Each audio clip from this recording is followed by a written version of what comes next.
Station Road in Chandwell starts at the junction of High Street at the bottom of the hill next to the Earl Chandfield Hotel. It's a steep climb up past the solid buildings of the former Foxton's Brewery. You can still get pints of Foxton's Best in the large bay-windowed pub. But let's keep going. Across the alleyway we come to the elegant former home of the once famous Wheeler's Home Stores.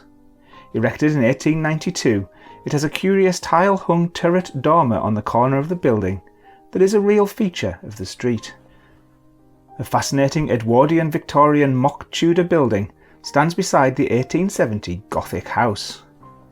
Once a book and gift shop and then a furniture and china emporium, it has fallen on harder times in 1993 Chandwell, its elaborate original shop front windows having long since been replaced. Call in at the pub, the smallest in Chandwell, for a rest if you like, but we're nearly at the top. And finally, just before the station, we pass these beautiful Italianate buildings with their first floor piano nobile tripartite windows. These are thought to be the first purpose-built shop premises with integral housing above to be erected in the town, and the names of residents past may well surprise you. Welcome to Chandwell. My name's Michael and I'm building Station Road to run up the front of my N-gauge layout set in a dreary West Yorkshire town in 1993. If you watched last week, you might have been expecting some 3D paper mock-ups of the street today. But sadly I got a bit stuck during the drawing phase this week and it took me a long time to get unstuck. So this is a story of what happened. So join me then for Fighting with Scale, Building Station Road, Part 3. When starting to think about the models in 3D, I need more than just the elevation view that I'd drawn. I needed a plan view as well.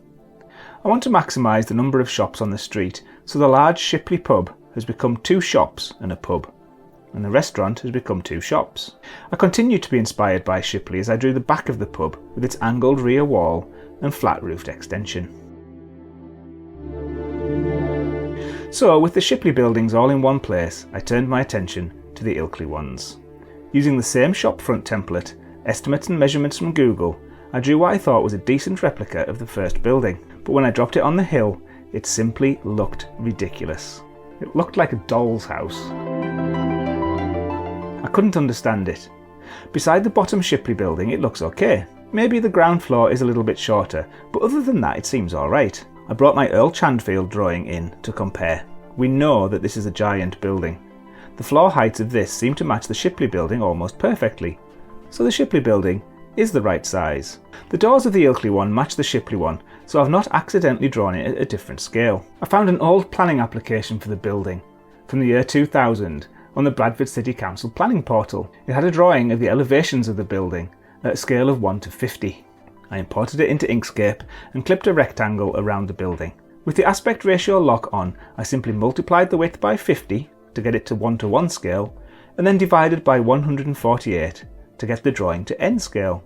With a blend mode of multiply, I could then put the drawing on top of my own and compare where I may have gone wrong. I was astonished that my estimates for the tower roof were almost exactly right. But I had the tower's overall proportions and window sizes quite wrong. My drawing is definitely too short, but my standard door size matched perfectly. That's good, because it's the same on almost all of my buildings in Chandwell. The ground floor is too short as I thought. The first floor windows are almost perfect, as are the second floors. I spent time adjusting all of the heights and trying to keep the proportions looking right. I ended up with this one, which although it's the same scale of 1:148, it is a much better size. I've talked many times on my channel about the difference between size and scale, and just how difficult it can be to get it right. Buildings are bigger than you expect, and they're always very difficult to estimate, especially on the higher floors, when you look up, everything seems compressed. So it really does pay to take your time at this stage, plan and plan some more. Make sure that it all looks right. It's much easier to fail and make adjustments at this stage as it is once you've started building with card. Next to the Earl Chandfield, it now looks like a proper building instead of a doll's house, and it holds its own on the hill too. I then realised that my intention to step the building in 3 stages down the hill wouldn't work either. The single piece bay window awning looks daft, and the stepped hipped roof is just stupid. I decided to keep it as one building and just adjusted the bottoms of the shop fronts to suit the hill. I'm confident that the shape of the hill in Inkscape is correct. You'll notice that it's not a straight line. I made it gently curved to appear more realistic. I measured its height and width at 5cm intervals and ensured that the curve in Inkscape hit all of the measurements along its length. Here we are then, Station Road.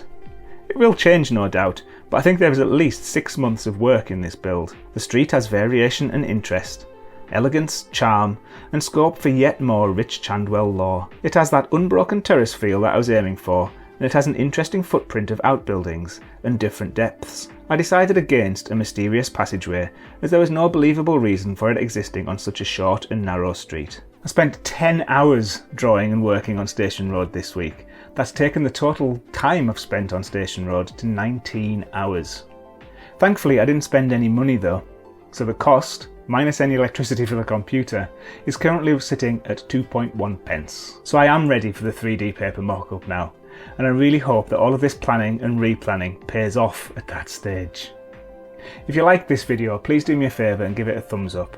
It really helps others find the video and it makes me feel better as well. This video here, if you can see it, is a look at the last time I used paper mock-ups, which is when I was starting the Royal Scot Hotel all those years ago.